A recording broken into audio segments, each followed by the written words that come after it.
I got several things to tell you about glaucoma. So if you're not interested in glaucoma and trying to save your eyesight, or don't know somebody that needs to save their eyesight, or don't care to watch the video, you know what to do. Flip channels, flip videos. The main thing I want to talk to you about is eye medicine, glaucoma eye drops. You see that micro dropper next to that bottle of medicine? And this is not the most sterile way to do this, but every couple days I'll wash that Pyrex glass out. But I take that glaucoma medication and I drop it in the edge of the Pyrex, and I kind of hold the Pyrex bottle so where the drop stays in the edge.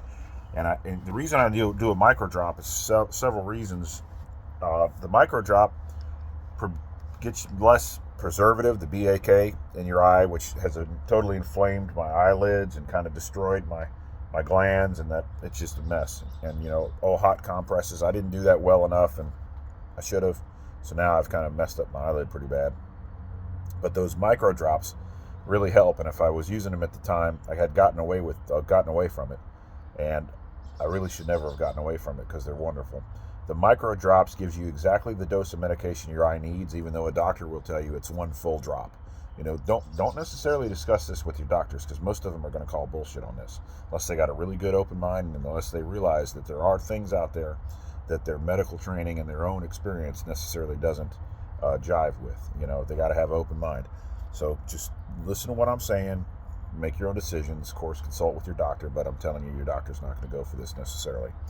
So the micro drop gets you enough medication without the added inflammation from the preservative, and it works even better. So you got less medication, you can do it more often if needed, and you have less inflammation and less pain, and you got a better reduction in your overall interocular pressure of your eye. Now, what is glaucoma? Fluid buildup not escaping out of the front of your eye because of damaged tissue in your eye for various reasons. The pressure in the front puts pressure on the back of your eye, which is where your optic nerve is. The optic nerve doesn't get the blood flow, and it dies over time based on pressure. So you got to keep your eye pressure down. And if you have glaucoma, depending on your age, you need to make it a number one priority in your life.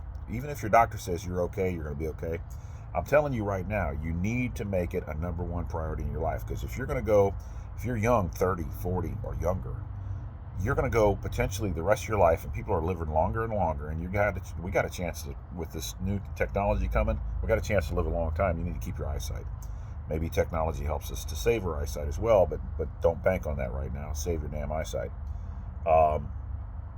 So you need to keep your eyesight much lower than 20, as much lower than 20 as you can. And watch out, because overnight your eye pressure goes up pretty high, and in the morning it's pretty high. So the first thing you need to do in the morning is start taking your eye drops, because the more active you are in the daytime, activity and walking, for example, definitely reduces eye pressure. Hot showers reduces eye pressure a lot. Maybe taking 3 showers a day, if you've got glaucoma, might be something you want to do, or at least washing your face with warm water. I don't know if it's getting on your body that gets your blood a little bit warm on the surface of your skin, or if it's actually your face. I don't know yet. Home eye care too. You really need to get that. Now, last time I tried this video before I deleted it, I was talking about a doctor and decided I wouldn't mention any names, but I had a doctor, and I needed an eye surgery. I have a tube shunt. I have the glaucoma clear pass tube shunt. It's uncomfortable. I told this doctor, I said, I'm mentally worried about what it would be like to have that tube shunt. I really wanted to avoid it because I know a lot about it, and it's a devastating surgery, and my eye has suffered a lot just from having that surgery. And also, he forced me to take a steroid drop to try to calm down my eyelid because it was inflamed. He says, I'm not going to do the surgery unless you do the steroid ointment.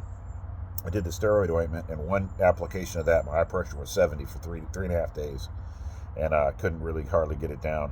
It was high before, but it wasn't 70, and I lost a lot of vision in those few days waiting on that surgery. And I should have just not listened to him, but he said he wasn't going to do the surgery, and really I should have flown to California and seen the doctor out there. But there was 2 or 3 reasons I couldn't fly to California right then, and I won't explain why, because it just gets complicated to understand. But now I got that tube shunt, and how long is that going to last? And I had the beacon device from Micro-Optics, but the board of directors stole the company from the founders. I say stole, but there's a hostile takeover. Took it away from the founders. Now, I'll go ahead and tell you this: that project is fully underway right now. I'm not going to give you any details. I'm on a non-disclosure, but I'm very happy about that, and I've been quite involved with that, I've been doing some work with a biomedical engineer, and I know it sounds too good to be true, or sounds, you know, hyperbolic, but I'm really pretty far along in my own studies with the help of that engineer. I've lost a lot of eyesight lately, so there's a lot of things I can't see and do anymore. But mainly I wanted to encourage you to go for the micro drops. I get those from Carolina Biological Supply. They're hard to find on the website, very hard to find, but it's a micro dropper, and I think you saw what they look like. I'm going to show you again real quick. They look like that, and they last a few months, really. You could wash them out a little bit. I washed this Pyrex out with Johnson & Johnson baby shampoo, because if there's any residue, it's not necessarily going to damage, you know, the comfort of my eyes. And I'm probably going to close it right now. That's all I got to share with you. I may update later on the actions with this device. I had the Beacon device 3 years, and I bumped my eye and it had to be taken out because there was a problem with the Formula 1. It didn't adhere forever to your eye. Formula 2 does pretty damn good though. And I'm working on some stuff to see what's what, trying to help out. Stay tuned, like, subscribe, share. Save your eyesight. You got to save your own eyesight. Even if the doctor says you're okay, you just need to make it a life priority. Get you a home eye care too. I don't have any financial interest in it. Get whatever's accurate, but that's probably the easiest, most accurate. It's about $3,000. I'd get you one. Seriously, check your eye pressure. Make sure you know what's what to keep your eye pressure down. Bye. Thanks.